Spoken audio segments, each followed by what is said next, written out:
points of some things that are happening within not just Hancock County, but within Ohio, within our jails.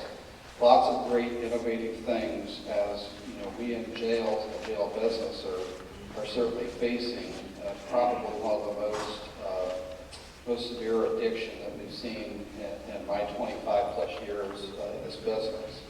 But I can share with you that this addiction, this epidemic is real. It's not just Findlay, Hancock County, it's Ohio.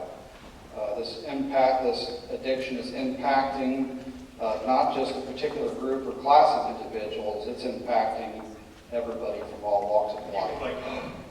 Treatment beds available for those who need them. Run those numbers by me again, please. In Lucas County, we have 16. We have 8 additional.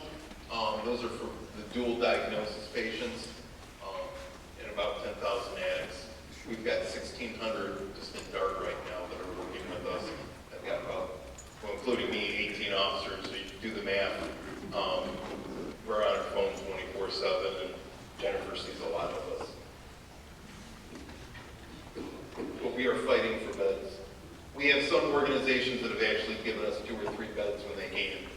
And we're trying to get the hospitals on board too. But that comes down to money. We understand. We get it. I want to get Ryan Kidwell in there. We're in his county. He is the jail administrator right here in Hancock County.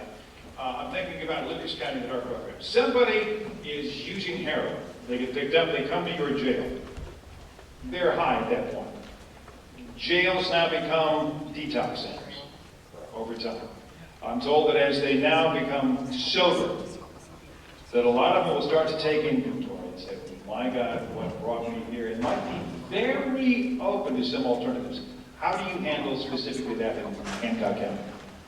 Well, from the time they step in the door and it comes to reality that they are using opiates or using some form of heroin or what have you, it becomes a medical intervention immediately where we involve our medical staff to start the detox protocol.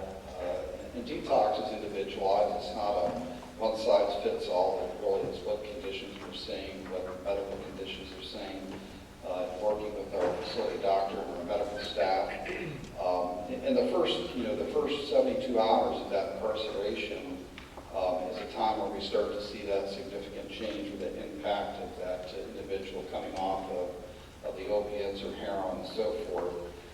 So for that time for us, it's really about focusing our attention on their care.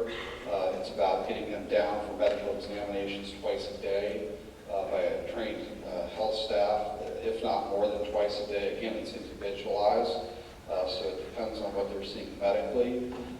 And then once we can get them on their feet and somewhat stabilized and they've worked through that detox, then it's about what can we provide them as far as services to get them off onto the right foot, but also to link them to services and realizing that we have short-term stays. So what services can we link them to in that short time and get them to that positive footing when they're released from our facility. Do you offer them Vivitrol?